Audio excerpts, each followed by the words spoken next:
Prasida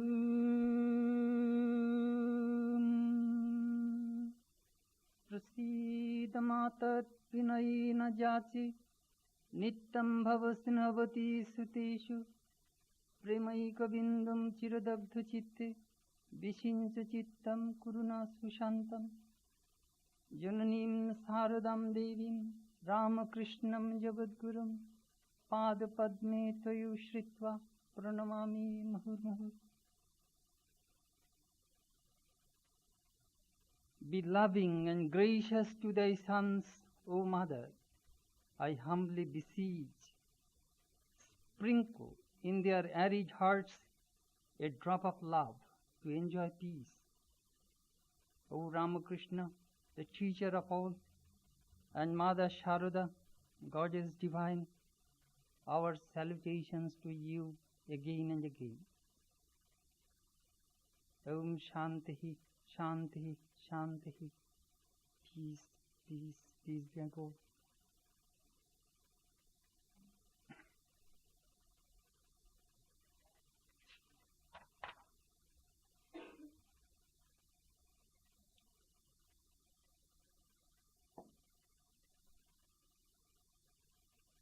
This morning our subject is Holy Mother and His disciples. It is our anniversary service.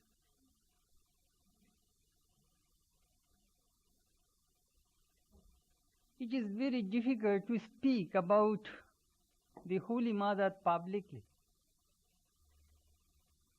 because her lifestyle and teachings are connected in Indian setup. We noticed sometimes the Western audience cannot grasp some stories and teachings because they are very different from the Western way of life. But truth is always truth, whether it is Eastern or Western. Truth is universal. It is always good to see different things in different perspectives. As one can enjoy fish in different way, you can have fish fry or baked or broiled or soup or curry. You can make the same fish in different way and relish differently. Similarly, God can be tasted, can be experienced in different ways. Sometimes we worship God as mother, sometimes as father, sometimes son, sometimes daughter, sometimes friend. In many ways we can establish relationship with the same God.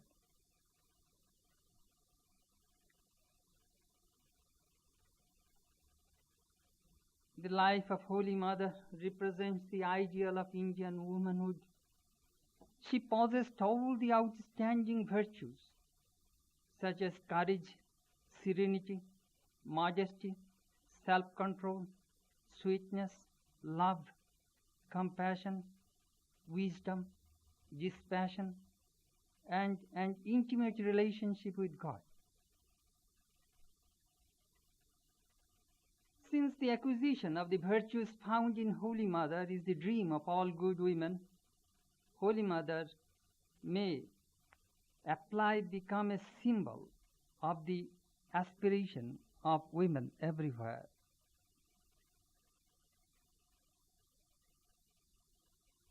A woman's life passes through 4 stages. First, she is a daughter. Second, she is a sister. Third, she is a wife. Fourth, she is a mother.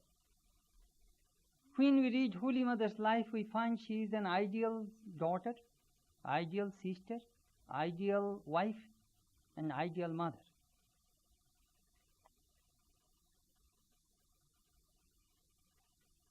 She was born in 1853 at Jairambati, 60 miles northwest of Calcutta. Her parents were extremely poor. Last year when I was visiting India, I saw that place where her mother had the vision. She was coming from her father's home to her husband's home, her own home, and she felt a little bit discomfort, so she sat under a tree, and she found a little girl came down from the tree and embraced her and said, "I like to be with you." And when she returned home, she felt she was conceived.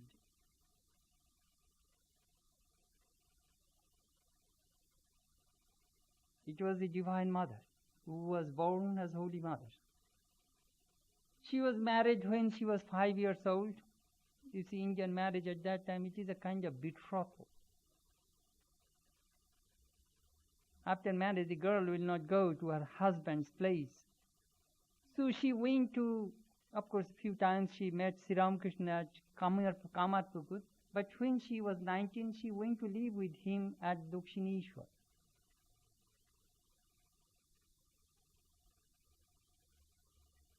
It was in 1872. In 1873, Sri Ramakrishna worshipped her as the Divine Mother. It is very unusual. Generally, wives worship the husband. But here we find Sri Ramakrishna worshipped his wife as the Divine Mother.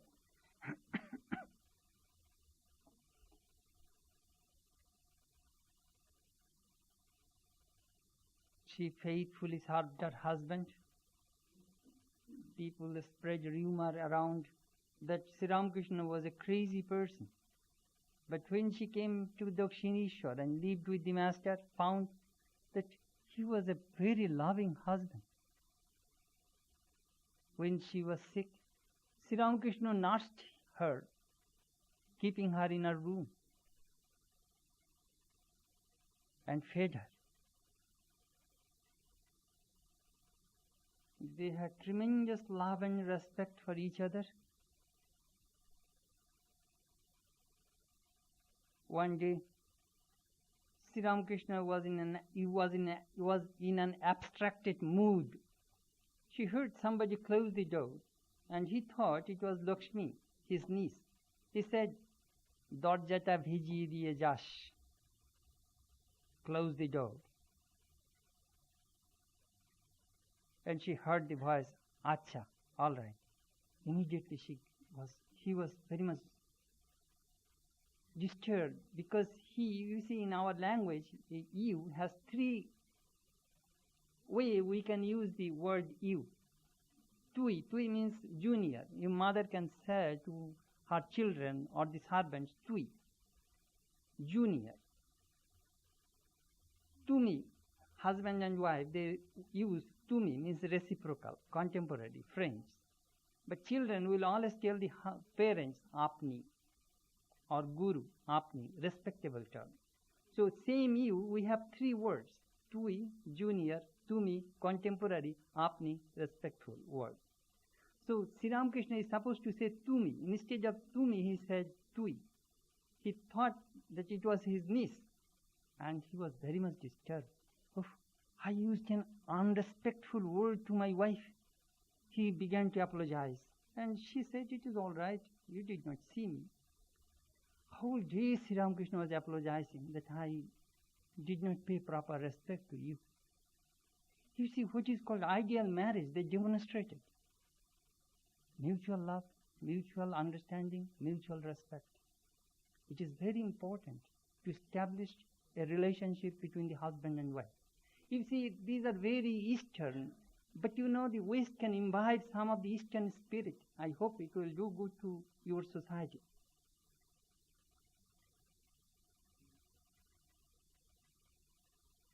One day she made a beautiful garland for the Divine Mother, and Sri Ramakrishna went to the temple and found that beautiful garland, and immediately he inquired, "Who made it?"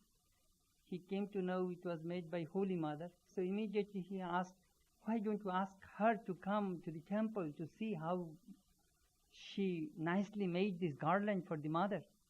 She came and saw it. Just the appreciation. It is another important thing. Husband must appreciate the wife's contribution or her work. Similarly, wife must must compliment her husband. They are demonstrating what is called ideal marriage. A mutual love, mutual feeling.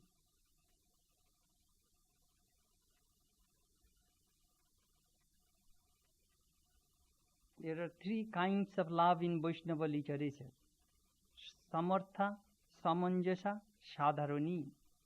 Sadharani means ordinary love. They are the lover and the beloved. You see, the lover says that, to his beloved, that you satisfy me, whether you suffer or not, I don't care. That love is very selfish. And Samanjasa means equal, let us both be happy. And Samartha means I may suffer, does not matter, you be happy. That is called highest love. That love we find in Radha to Krishna. I may suffer, I may die, does not matter, you be happy. You are my beloved. That we find in Holy Mother's life.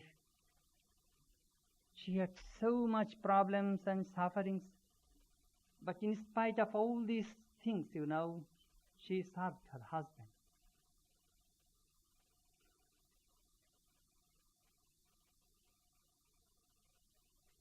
One day, Holy Mother's mother made a remark that, my Sharada does not have any children, so she will never hear the word mother from anybody.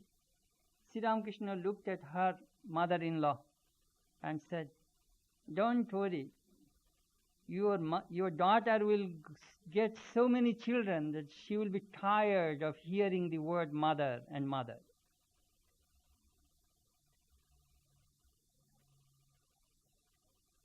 Sri Ramakrishna was very sick at Kashipur Garden House and Holy Mother went there to serve Sri Ramakrishna. Sri Ramakrishna passed away on the 16th August 1886. Holy Mother cried out. Before Sri Ramakrishna's passing away, he said to the Holy Mother, don't worry, people want children. I am going to give you some beautiful children. They will look after you as they looked after me.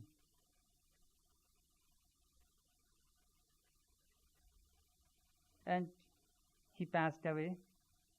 According to Hindu custom, when the husband dies, the wife is supposed to remove all of her jewelry from her body. Secondly, she cannot use any more fancy colored clothes. She will put on only white clothes. She will be at that time like a nun. So Holy Mother was about to remove her bangles. You see, Sri Ramakrishna's body was taken to the cremation ground in the afternoon. I am talking about in the evening. When they came back, she was about to remove her bracelets and other jewelry. Sri Ramakrishna appeared before him and stopped her. What are you doing? Am I dead? I have just gone from one room to the other.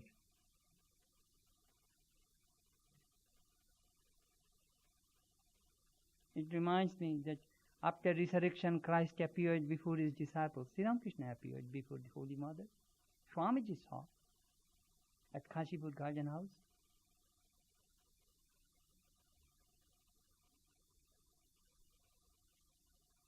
Then she traveled. Now, who is this Holy Mother? I knew a Swami who was an attendant of Holy Mother for 11 years. And I heard from his lips this story about the real nature of the Mother. I shall tell you that incident which I heard from him. Sri Ramakrishna's nephew, second brother's son, Shivu, used to take care of their family deities in Kamarpukur. Kamarpukur and Jwarambati, only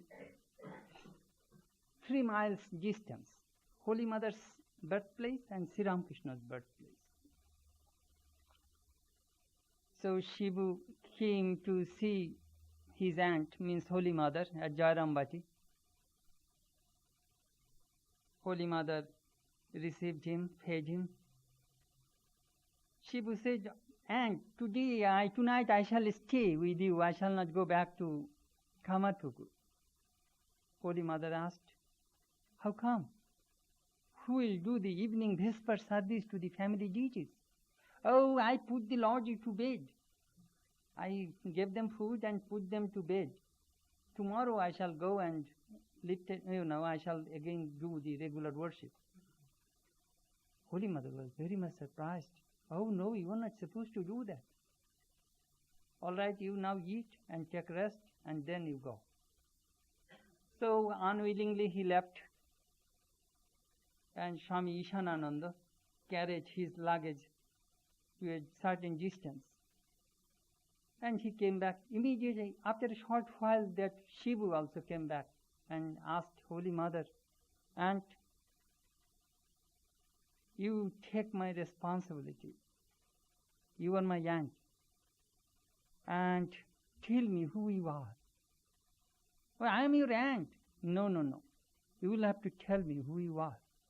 People say that you are the Divine Mother. Is it true? Holy Mother said to him, "Yes, that is true. Now you go and do your worship. You are a descendant of Sri Ramakrishna. You will not have to worry for your future." It is a long description. I told you in a brief way, that Swami told us.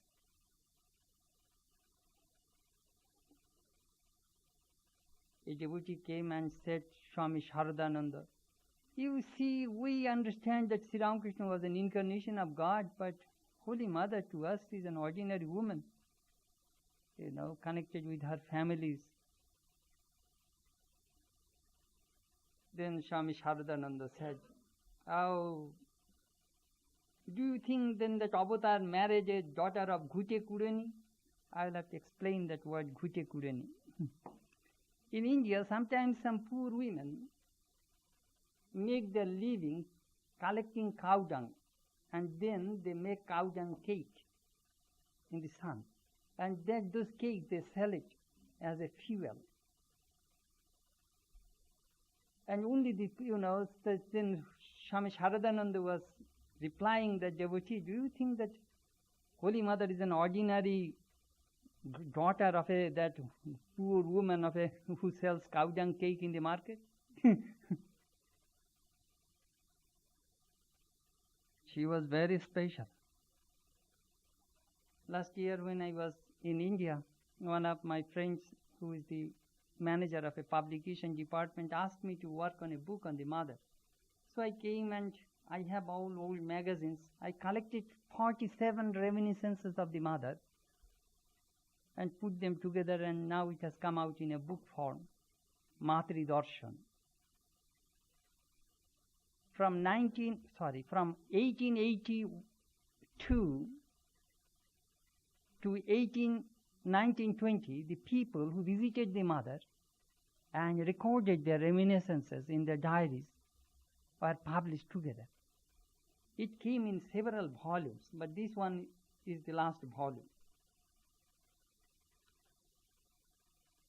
I shall tell you some of the incidents and episodes from that book which are not yet in English.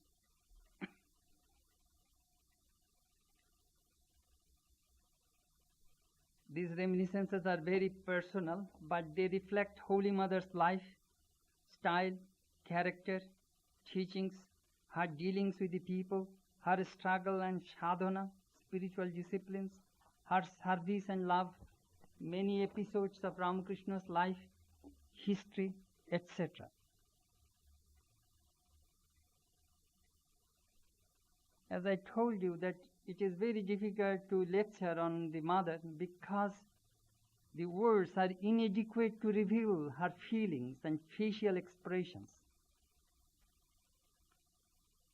Sometimes words cannot carry that picture. One day I asked Christopher Isherwood, he used to write movie script for MGM, I said, how do you write the movie script? Oh, Swami, it is an art, it is a technique, it is a craft. Sometimes you are not supposed to use any words at all. Uncle, how do you express? Then he said, for example, you have seen the movie of Francis of Assisi, Saint Francis of Assisi. You know, when Barnum Jones, his father was telling that I gave you all these clothes, you return all my clothes. So how he dropped his clothes from his body. Well, Swami, no words are necessary for that to describe that he gave up his clothes. People can see it. There are some aspects of life which does not need any kind of explanation. You can see it. So there are some aspects of mother life are so appealing, penetrating, that sometimes words kill us. We cannot express it. I shall tell you one episode. Swami Virajananda, one of the disciples of Holy Mother, went to see her in 1882 with Swami Sharadananda and some other direct disciples. They first went to Bardwan. From there they went by bullock cart. Another 25 or I think 30 miles bullock cart. He narrated the journey, the days of Kamarpukur and Jairambati in 1890s.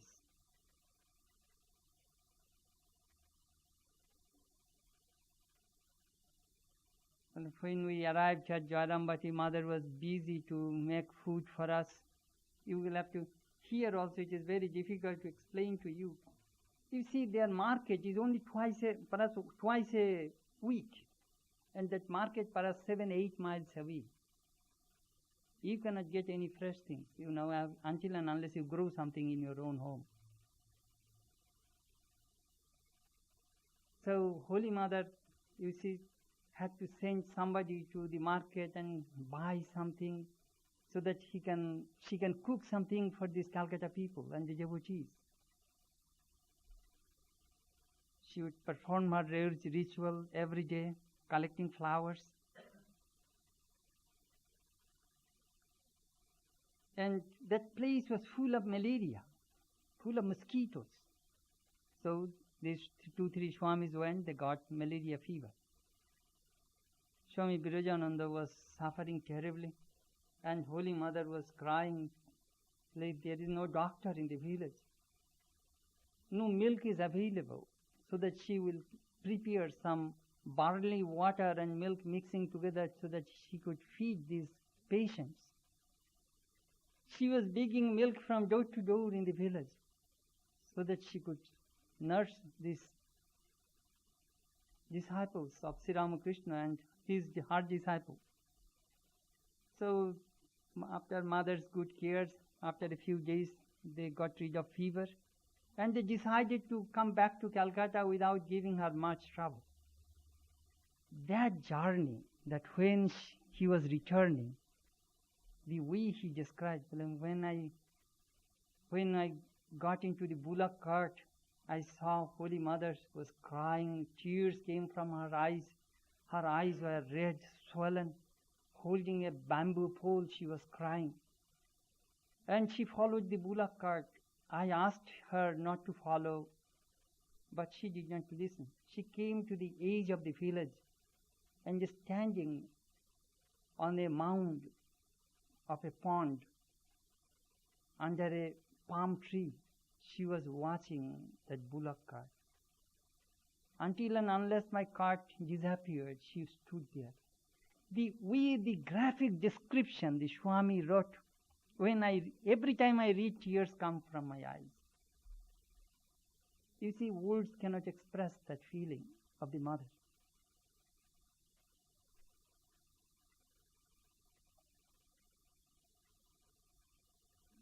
She poured unspeakable, unselfish love into the hearts of many people. Swami Bodhananda, who was the head of the Vedanta Society of New York, mentioned that I went to Holy Mother in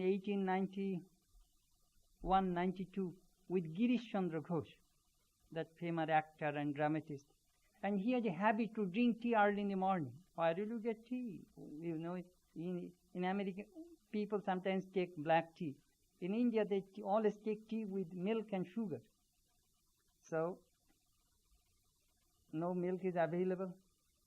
And that, you know, actor and that devotee wants tea in the morning. So she again would go to the villagers and beg milk before sunrise, that I want to make a little tea for this devotee. Could you give me a little milk? She would collect milk and make tea for this devotee. You know, the action is very small, but behind that action, please watch her love. That is the most important thing. You may give a big charity, that does not mean anything. Do you feel? You know, I tell you frankly, that is true religion to me. Do you feel?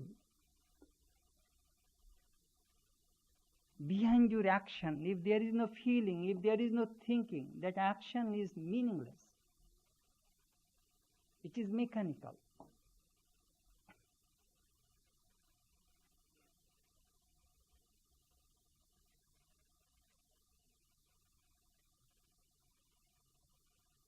She was extremely active. She had to, she could not afford to have a maid servant. She had to do the dishes. When I say, you see, that is, as I said, it is very difficult for the Westerners to understand the Indian way of life at that time. Now, Indian way of life has improved. Dishwashing, you think, well, we have a dishwasher, put everything there, put some detergent, and it will be clean. She will have to carry all these brass plates to the nearest pond, and with ashes and this coconut fiber. In this way they mix together and a little mud and just, rub these plates and wash them and bring back home. Perhaps she will have to carry these plates quite a distance.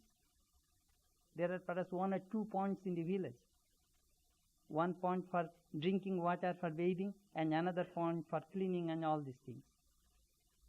You know, if you go and try to understand this Indian way of life 100 years ago, you will see what a difference. But she had to clean her room. Cleaning means, we have vacuum cleaner, we can clean the room in no time, or we can mop the floor. You will have to clean it with broomstick. Then you will have to soak a towel into the water, then wipe the whole floor. In this way you will have to do it. As I said, that sometimes we say, it is easy, we do it. But our way of doing and her way of doing is different. We have running water. She had a little lumbago in her leg.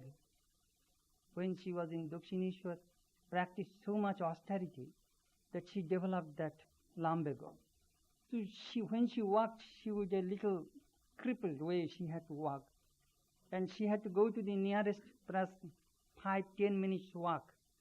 She had to go with that pitcher and pour water and put that water, on her waist and carry that thing to her home for drinking and for cooking purpose. No running water. It is, as I said, that, you can bring water, all these things easy. It is not so easy. Hard life. Roads are muddy. In winter, in rainy season, perhaps a half knee deep mud. You will have to walk through that half knee deep mud and water.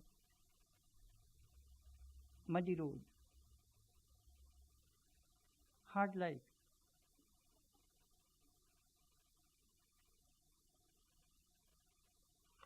Swami Shankarananda said, one morning at 4 o'clock I saw a woman with another woman, 2 women are crossing a meadow.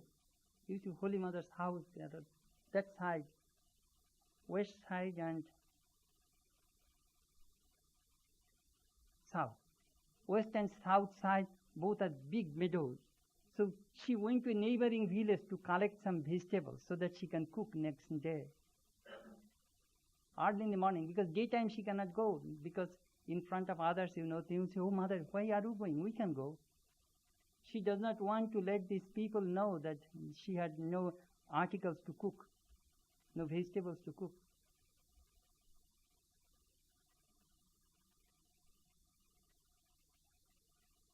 She conquered the hearts of her devotees through love, through service.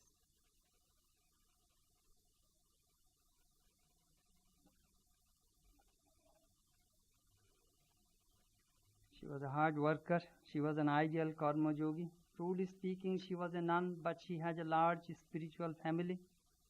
She served her blood relations as well as spiritual children without any expectation.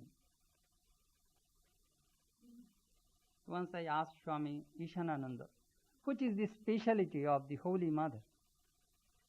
I have seen many women in my life. I have mother, aunts, sisters, so many blood relatives I have. But what is her speciality?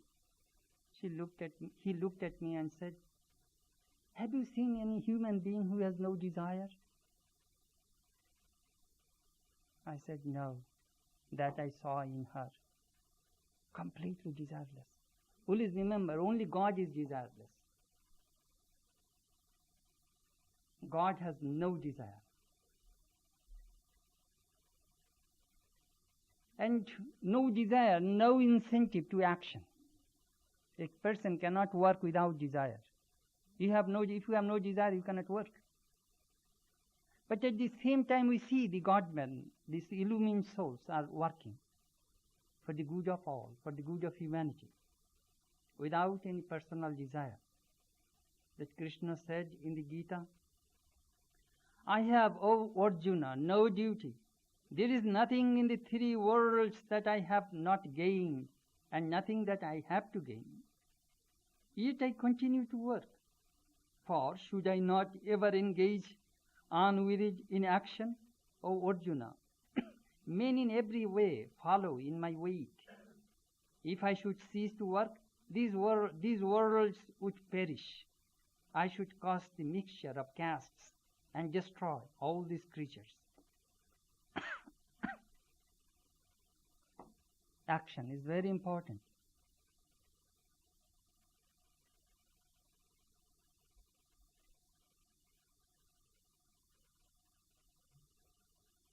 Cooking. Indian cooking also takes so much time. I remember when I first came to California, our supper time was at 7:10 and meditation time was 6 to 7. So the brahmachari who was the cook, I saw that he was in the shrine from 6 to 7. Then I asked, when will you cook? Then he said, Swami, you will not have to worry, it is America. Everything is canned. I shall open, the can and give you supper in 10 minutes. Because I had conception, my cooking about my mother, she used to spend 2-3 hours in the kitchen to prepare a meal. And he says that within 10 minutes I shall give you supper. You see, some aspects I say how difficult to understand, you see, the Indian way of life and Western way of life. Now you have microwave, no problem.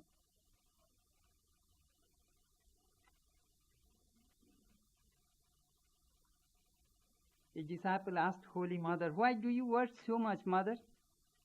The mother replied, my son, it is good to work. Bless me so that I can continue to do my work till last. But he used to encourage his disciples to practice both. Perform karma yoga, at the same time practice meditation and japam every morning and every evening. It is extremely important.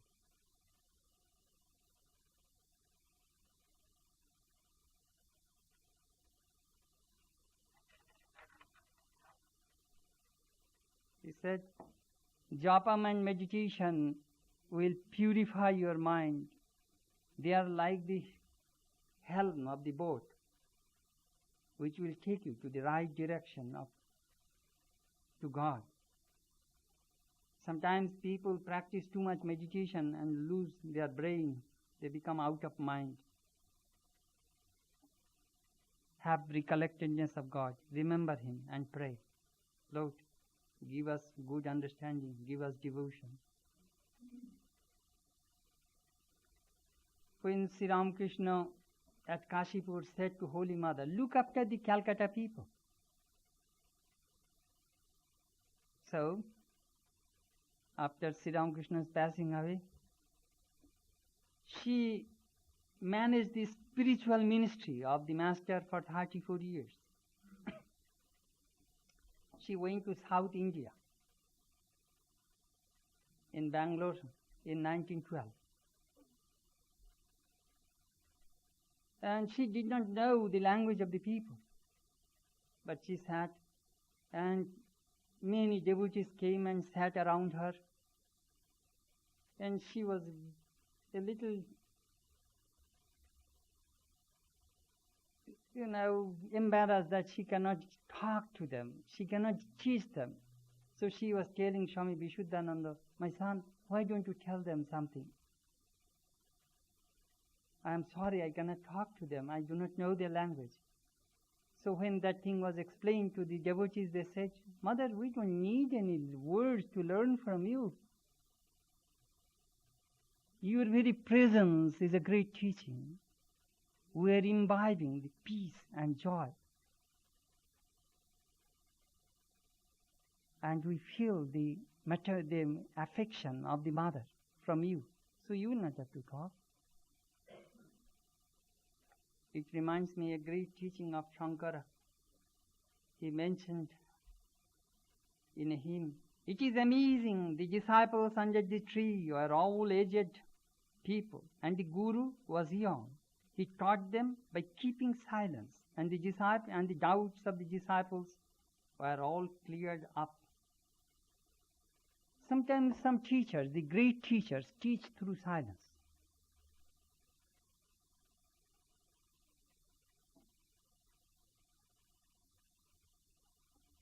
Three young boys came to Jairambati and asked Holy Mother, Mother, please give us sannyas, monastic vows.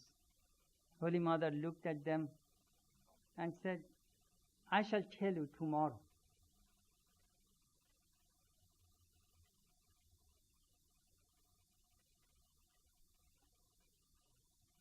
Next day, she said to them, all right, you shave your head and come to me. And she gave ochre cloth to them and said, I do not know how to give the name. You go to Benares, and one Swami, Shivananda, will give you name.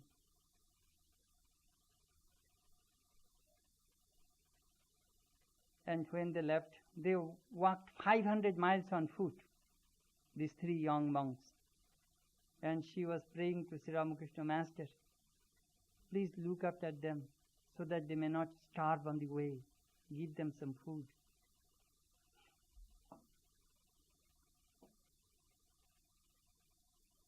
How she managed her spiritual ministry is amazing.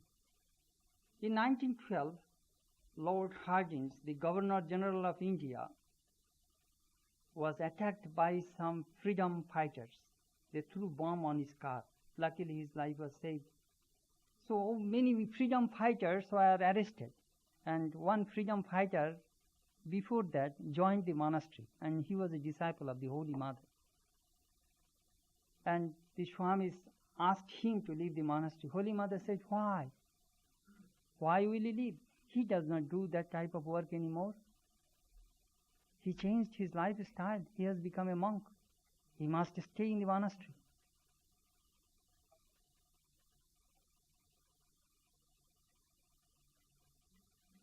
Why are we afraid of? Holy Mother used to give encouragement to the disciples of Sri Ramakrishna. When they had any trouble, they used to come to consult with the mother.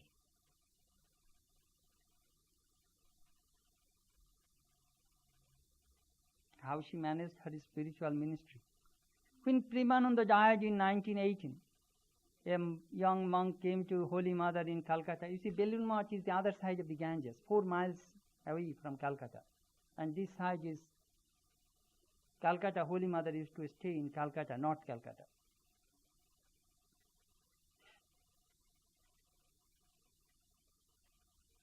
A young monk came that in the monastery now we are suffering from various kinds of ailments, fevers, we don't have any food even. Holy Mother shouted, "What?" She said to Swami Sharadananda, "If you cannot manage the monastery, I shall go to Belur Math and I shall take care of the monks." Immediately they sent special messengers, food, other things to take care of the monks there. She used to solve various kinds of problems of the monks as well as householders. A monk in Benares had tremendous desire for becoming a scholar. In Benares there are some free schools, Sanskrit schools, where you can go and get free education. So this monk used to go there, and he was very restless.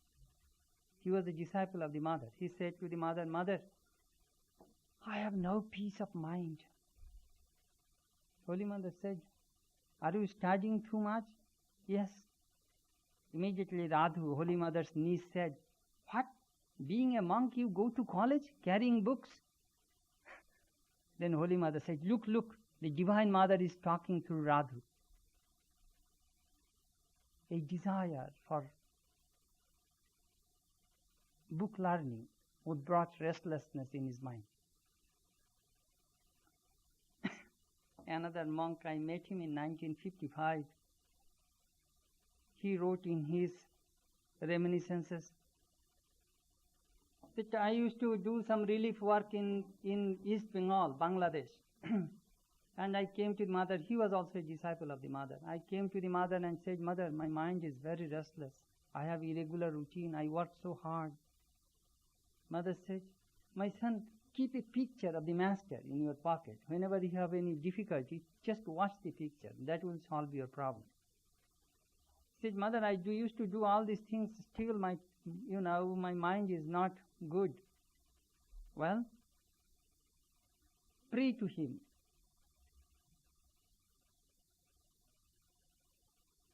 Then Holy Mother made a remark, "Is it necessary to repeat 20 times to a gentleman?" Well, that sentence solved his problem. If you are a real gentleman, if I tell you once, that's it. I shall not have to repeat the same thing 20 times. So he said, "You will not get if you sincerely say to God once, that will enough. You will not have to repeat again and again." You see, we pray all the time, bump our heads on the altar again and again. Do you know why? Because we don't have faith. We don't pray from the bottom of our hearts. So we repeat again and again. If you pray once, that's it.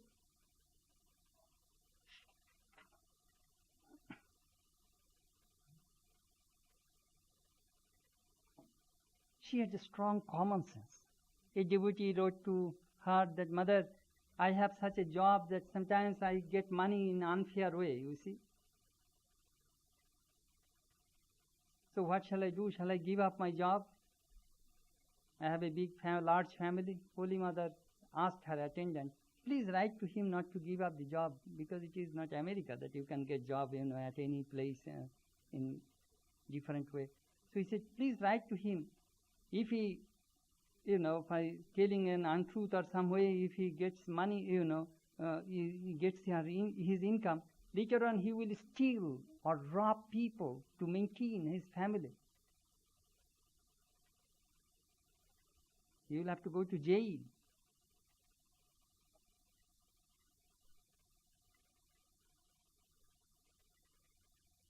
As I told you, she had a strong common sense. Swami Chetanananda told us this story also, that from the nearest railway station is Bishnupur. Bishnupur to Janambasi is 28 miles. You will have to come by bullock cart.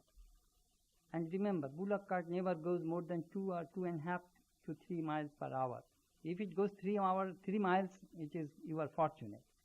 So it would take nearly 10 to 12 hours from this distance. Holy Mother had to come by bullock cart.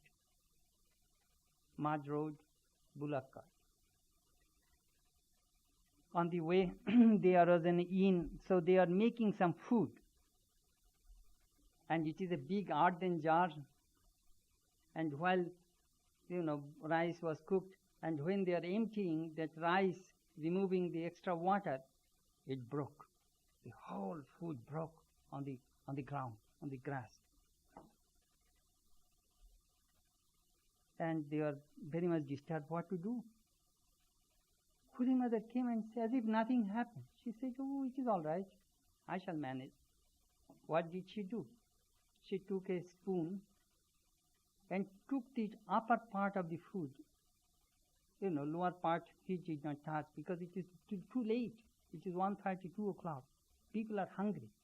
And she brought her picture of Sri Ramakrishna and put on her trunk and took a shal leaf and put that food and some vegetables and with two hands like that presented to the master. Master, this you have arranged for us today. You first eat, then we shall eat.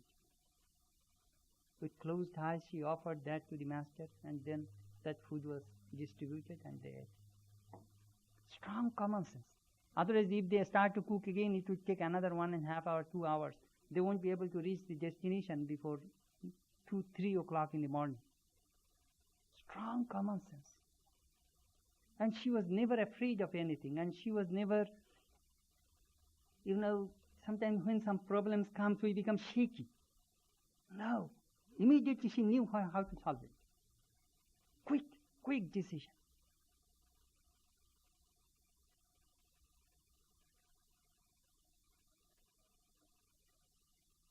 She had patience like the Mother Earth.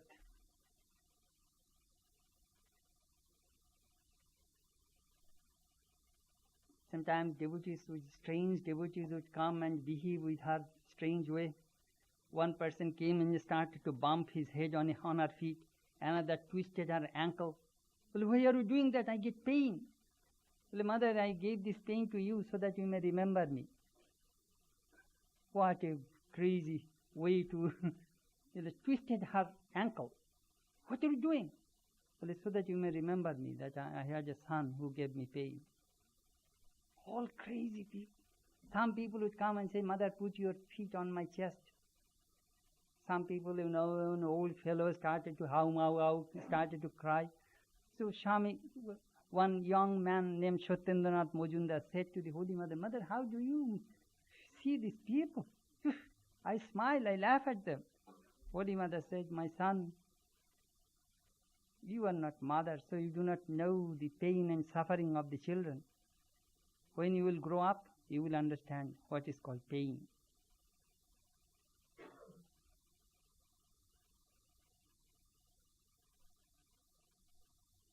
A devotee came to visit Mother.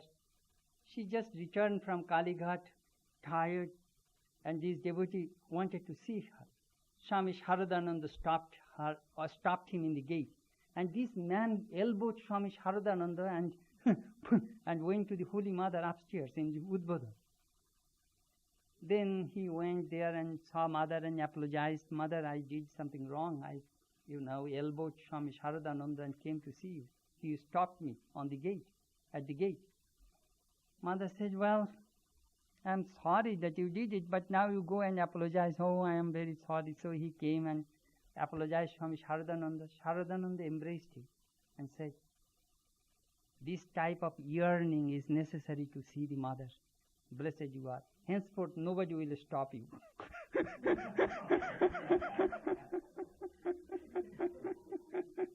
Henceforth, nobody will stop him. And whenever Swami Sharadananda would see that young man, he would just smile.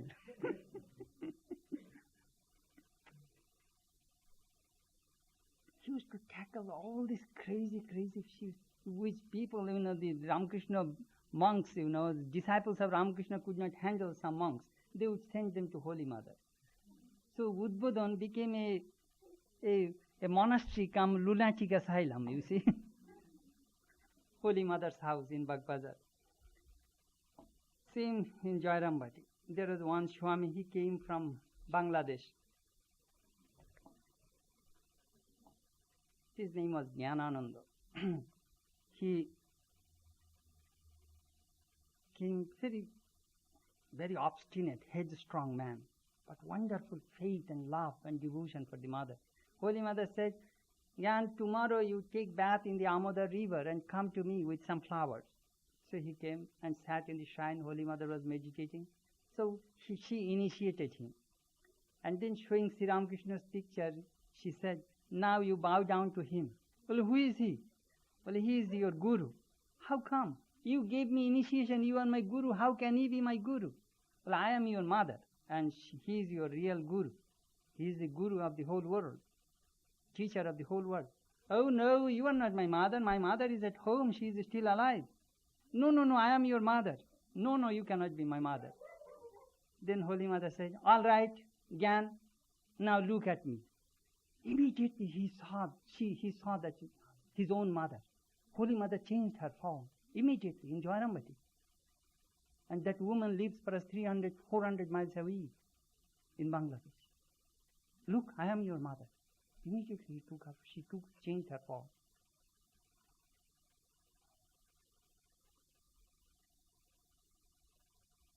Bhavabhuti, a great Sanskrit poet, wrote in his Uttara Ramacharitam, an ideal character, human character is blended with strength and softness. That we find in Holy Mother's life. She was extremely soft person, with all loving, with all compassion, with all majesty. At the same time, she could be very, very strong. Once, you see, outside of Udbodhan office is a big slum.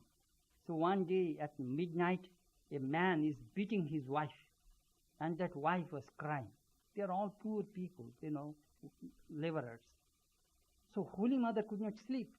She got up, she came to her outside veranda, the northern veranda, and from there she shouted, "Hey Minshe, hey rascal, are you going to kill that girl? Stop!" And they never saw her terrible form.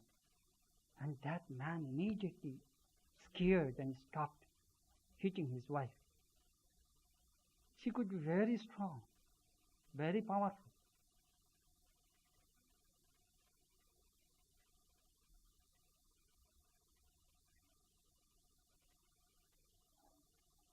She was extremely practical.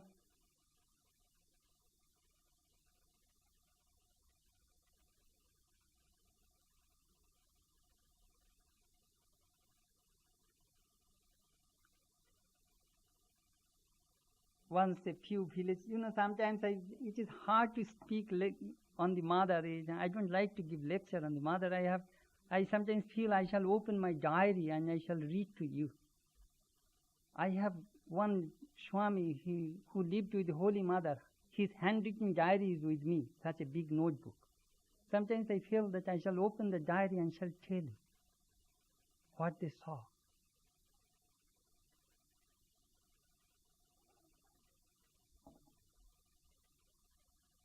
That Swami told us this story. It is in his diary. Some village women from Jairambati came to see Calcutta. They have never seen a city. So they came and stayed in Udbodhan, Holy Mother's house. Holy Mother sent them to Belur Math.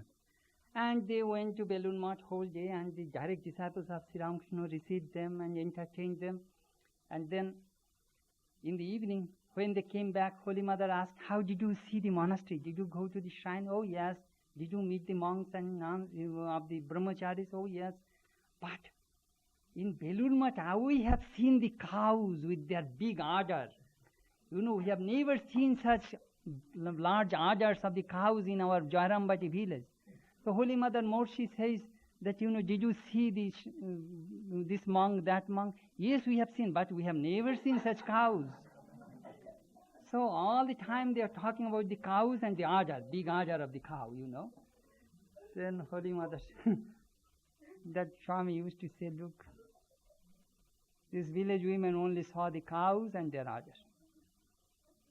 The more Holy Mother was diverting their minds toward the Master, toward the beautiful atmosphere, to serenity and the beautiful place, they only saw the cows. You see, we sometimes go to visit some places, whatever we see inside us, that we see.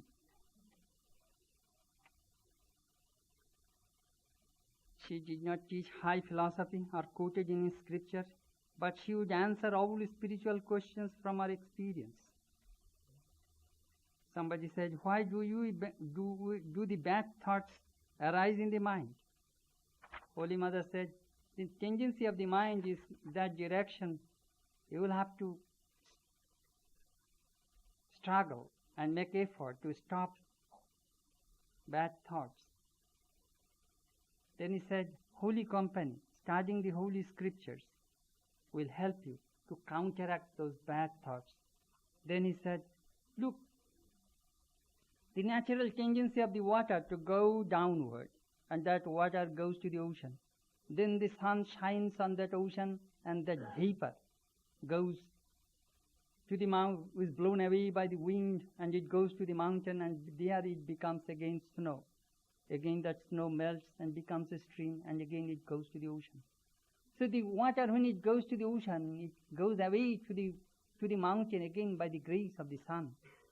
So by the holy association of the holy, you will again go back to the high, to God. That she said.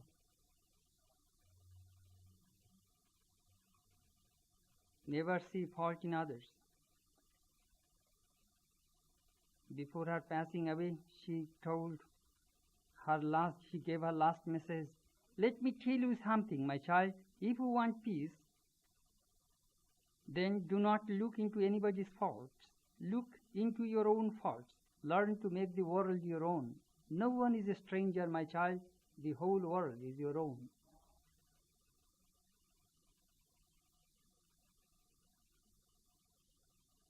A devotee went to Kamatpukur. As I told you, it is 3 miles away. You will have to go through the meadows. There is not real road, you see. Now they have paved road and all these things are there. At that time, not good road or anything like that. So the devotee was there, 2, 3 devotees, and they lost the way. It was evening. They are returning in the evening. They could not find out the direction. So there are no villages nearby. So they are shouting. And it was 9, 10 o'clock. They did not return. Holy Mother was worried. She sent a monk with a lantern. Go find out them. So this monk, through seeing a lantern in the vast field, these people are shouting, yelling. Then he also responded. Well, Holy Mother sent me with a kerosene lantern to rescue you. Remember, thinking that you have lost the way. One woman wrote to the mother, Mother, have I lost the way? She wrote her back, you have come to me to find out the way, not to lose the way.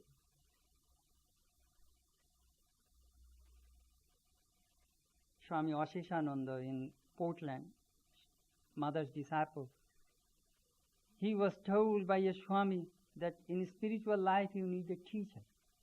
Well, I don't need a teacher. I can take care of myself. I don't need any teacher. Then he said, look, if you go to a dark cave shrine and without any light in hand, you will bump your head on the stone wall and you may stumble and fall and you may get injury.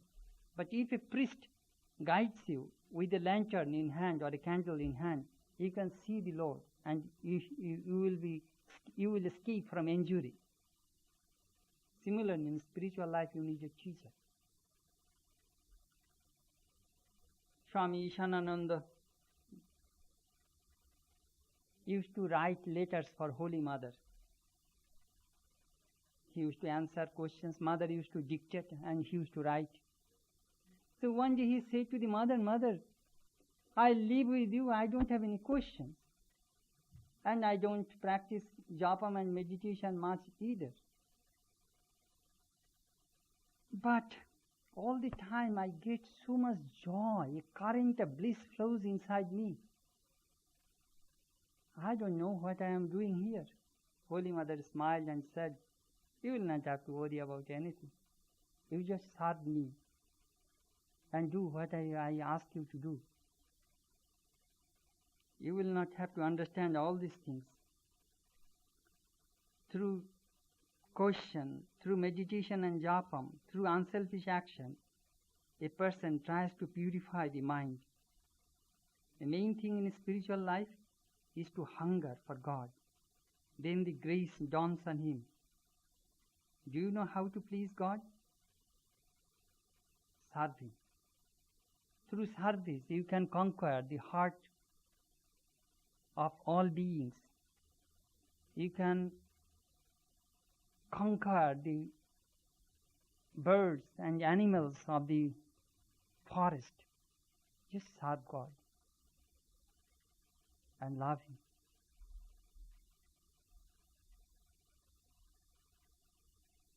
Thank you. Tvameva mata cha pita tvameva bandhusya sakha tvameva vidya dravinam tvameva sarvam mama deva deva. Thou art my mother, thou art our father, thou art my friend, thou art my comrade, thou art my learning, thou art my all in all, O Lord. Om Shanti, Shanti, Shanti. Peace, peace, peace be unto all.